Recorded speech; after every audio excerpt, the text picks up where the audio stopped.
Padahal kita beli kendaraan itu, tapi seolah-olah nanti kita itu nyewa, dan per tahunnya nyewa, gitu. Iya. Karena saking besarnya pajak. Bahkan satu orang itu bisa korupsi, Mas, 270 berapa itu? Satu ya, triliun.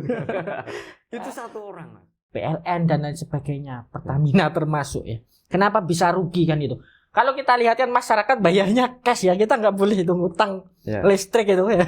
Kalau kita ngutang dijabut meterannya kan ya. Kenapa bisa rugi? Kalau kita, ya maaf, kalau sekarang kita menggunakan suara rakyat, karena suara rakyat itu ketika ada coblosan, Mas, maaf ini amplop itu pada terbang. Punya sayap ini.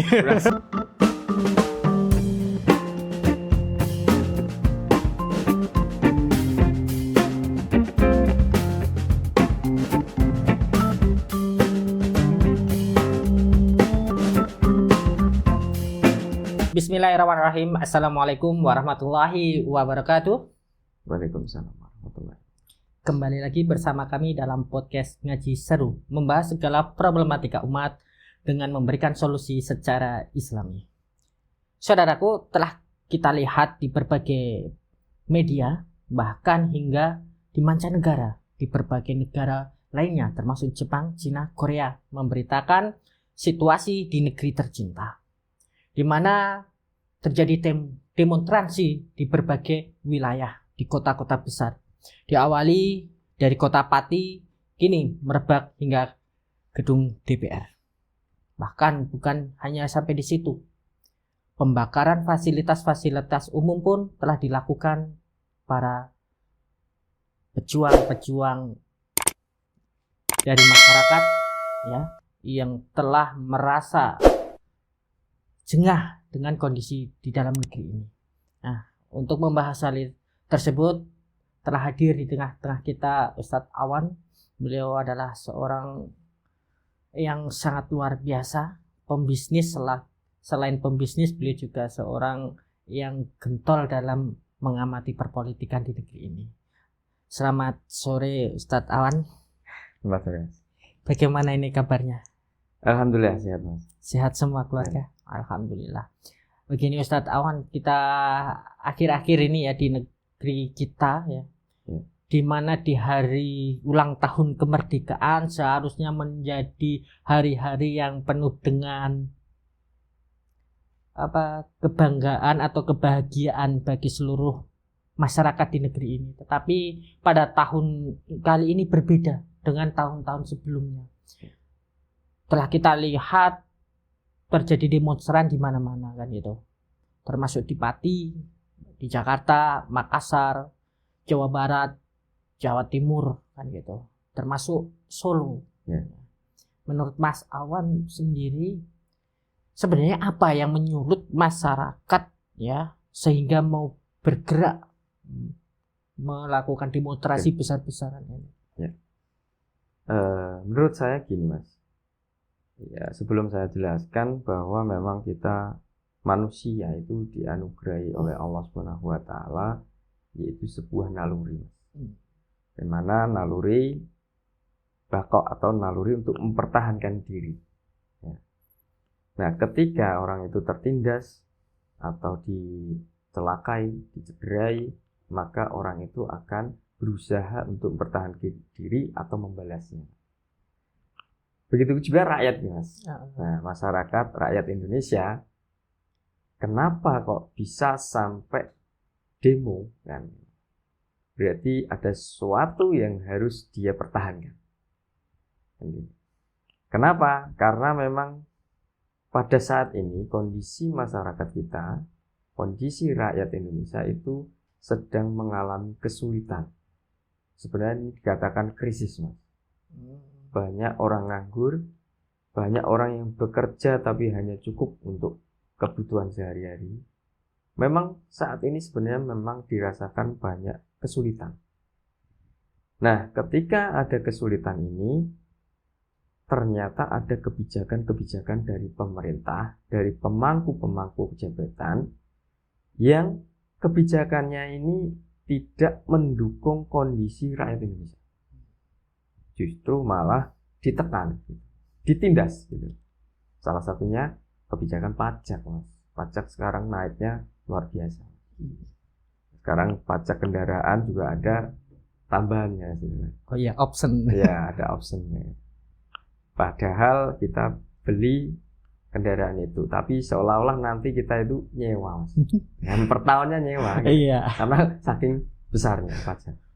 Nah, yang keduanya adalah bagaimana ketika rakyat Indonesia ini sudah ditindas, dilindas. Nah, kemarin ada ojol yang dilindas kan. Iya.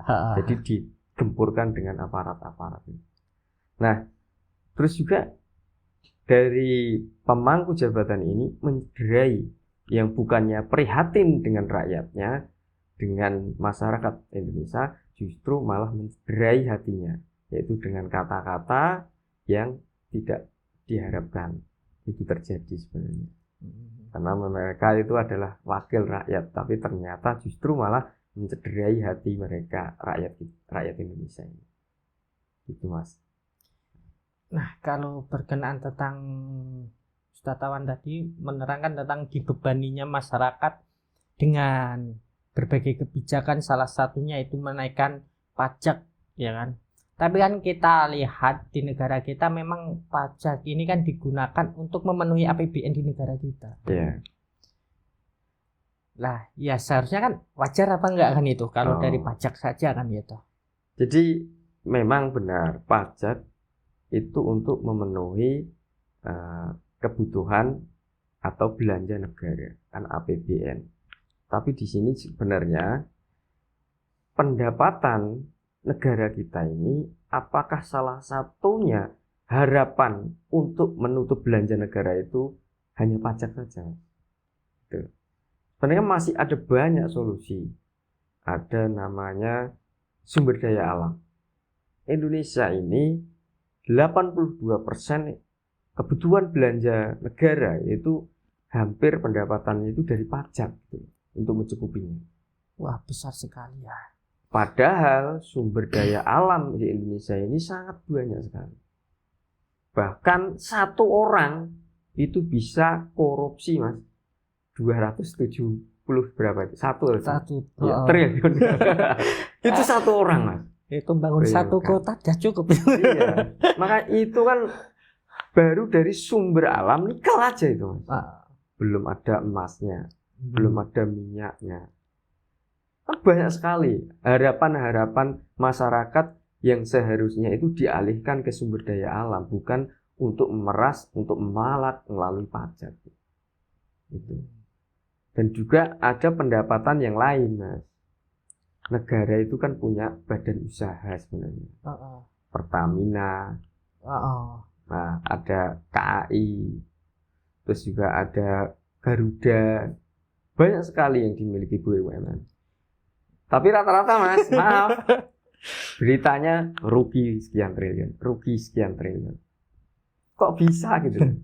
Jangan-jangan jalan tol nanti yang dikelola Yusuf Hamka bisa rugi kalau dikelola pemerintah. Gitu. Padahal Yusuf Hamka mengelola jalan tol aja itu udah kayanya udah enggak kebangetan kan. Iya, 7 keturunannya habis. Nah, oh ya, bicara tentang tadi Mas BUMN ya, dari maskapai penerbangan, terus kereta, mungkin juga PLN dan lain sebagainya, Pertamina termasuk ya. Kenapa bisa rugi kan itu? Kalau kita lihat kan masyarakat bayarnya cash ya, kita nggak boleh itu ngutang listrik itu ya. Kalau kita ngutang dijabut meterannya kan ya. Kenapa bisa rugi?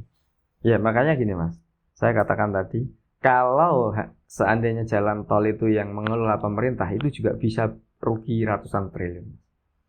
Permasalahannya bukan di usahanya, tapi permasalahannya pada orang-orang yang mengelolanya. Kalau orang-orang yang mengelolanya ini benar-benar baik, jujur, kemungkinan saya yakin itu tidak akan. Wong jual Pertamini, Mas, yang jual eceran itu, itu aja untung loh, Mas. Kenapa yang dikelola negara sebegitu besarnya bisa rugi triliun-triliun yang ribuan triliun bahkan, itu kan nggak masuk akal sebenarnya. Jadi kalau kita berbicara masalah badan usaha milik negara, maka tidak jauh dari KKN, Mas.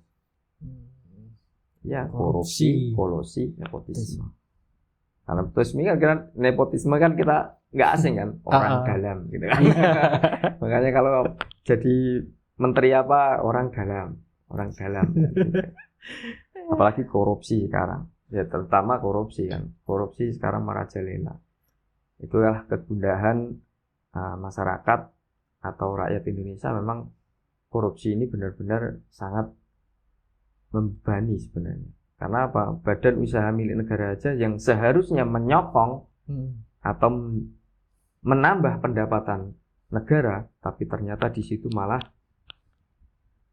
keluar gitu. Yang seharusnya masuk malah mengeluarkan uang untuk menambeli gitu. Ya. Untuk membayar kekurangan kerugian. Iya. Maka itu memang keprihatinan kita semua. Yang kolusi ini juga sama aja. Kolusi ini misalkan tender gitu.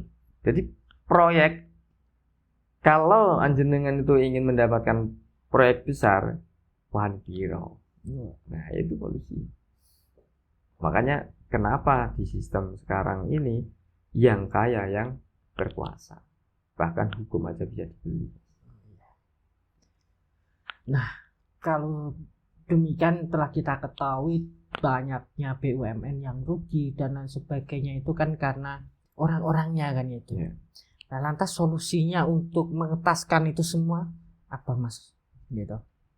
Sekarang kepercayaan masyarakat pertama yang menurut saya ini pendapat saya, sekarang ada tokoh atau ulama atau tokoh agama. Itu yang sekarang memang dipercaya oleh masyarakat. Yang kedua adalah TNI. TNI memang berperan sekarang ini kelihatannya tidak melawan masyarakat, tidak melawan rakyat. Ya, istilahnya itu tidak, kita jarang mendengar antara TNI dan rakyat itu gabus-gabusan atau bentrok gitu kan, jarang gitu. Tapi kalau dengan polisi, ya maaf, bahkan dimanapun sekarang terjadi.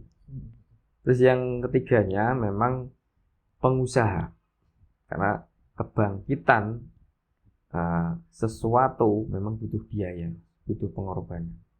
Jadi pengusaha ini memang harus kayak Yusuf Hamka, misalkan beliau itu berani menyokongkan kekayaannya, saya hibahkan kekayaan saya untuk negara, ya mungkin bisa diatasi. Kalau untuk keamanan dengan segala macam itu kita butuh memang TNI. Terus untuk kepemimpinan kita butuh tokoh-tokoh agama sebenarnya. Tokoh-tokoh agama ini harus bergerak gitu. Jangan lari dari politik gitu. Kalau tokoh-tokoh agama ini lari dari politik, maka yang menguasai politik adalah orang-orang yang tidak beragama, tidak beradab gitu. Jadi saya memang mengharap sekali bahwa tokoh-tokoh agama ini, tokoh ulama itu bersatu, tidak usah membahas tentang perbedaan-perbedaan yang tidak terlalu penting untuk dibahas, tapi justru bersatu membahas persamaan. Gimana kita mengatasi negara ini. Gitu. Kalau kita, ya maaf, kalau sekarang kita menggunakan suara rakyat, karena suara rakyat itu ketika ada coblosan, Mas, maaf ini, amplop-amplop itu pada terbang. Punya sayap ini. Punya sayap kemana-mana, Mas. Mau jenengan kemana itu diikuti dari belakang. Ya akhirnya ya beginilah terjadinya. Ini bukan salah satunya juga rakyat Indonesia juga yang harus juga menyadari. Karena memang imbasnya itu begini gitu dari hal-hal itu. Gitu. Ya ibarat pedagang nggak mau rugi. Ya. Nah, berarti solusinya itu tadi. Iya. Pengusaha harus. Ya, pengusaha, tokoh-tokoh agama. Kalau untuk sekarang masalah keamanan dari dalam atau dari luar, ancaman dari dalam dan luar, kita mempercayakan pada TNI. Kalau untuk polisi saat ini, ya adalah 1-2. Tapi 1.000, 2.000 nggak tahu ya, saya makanya masalah itu ya, rakyat sependapat saya lebih percaya dengan TNI. Mungkin ada pesan-pesan dari Ustadz Awan untuk seluruh masyarakat ya yang melihat podcast kita untuk sama-sama membangun negeri ini itu harus seperti apa kan itu? Ya, kalau untuk rakyat atau masyarakat Indonesia, saya berpesan ke semuanya bahwa jangan mudah pendapat kita atau hak kita itu dibeli. Kalau kita sudah menggadaikan atau menjual hak suara kita, jangan salahkan ketika kemudian hari ternyata suara kita menjadi salah satu bumerang bagi kita sendiri. Itu makanya saya berpesan kepada rakyat Indonesia, jangan mudah kita ini disuap, ya, jangan mudah kita ini diberikan istilahnya itu sesuatu yang membuat kita ini diiming-imingi gitu loh. Sehingga kita ini mudah untuk tergiur gitu. Harus menguatkan terutama keislaman. Menurut saya keislaman kita, karena kita beragama Islam tapi Mas juga berideologis Islam. Kalau hanya untuk beragama Islam, agama Islam banyak Mas di Indonesia. Betul kan? Banyak sekali. Tapi yang punya ideologis Islam, maaf, kita harus belajar. Gitu. Oke, Mas. Terima kasih Mas Awan atas pencerahannya, ilmunya. Terima kasih banyak. Semoga ini bermanfaat bagi kita semuanya untuk memperbaiki negeri ini ke depannya. Jadi agar tidak semakin hancur, lebur, tetapi semakin tinggi ke atas, menjulang seperti cita-cita para pahlawan kita. Cukup sekian dari kami. Akhirul kalam, wassalamualaikum warahmatullahi wabarakatuh.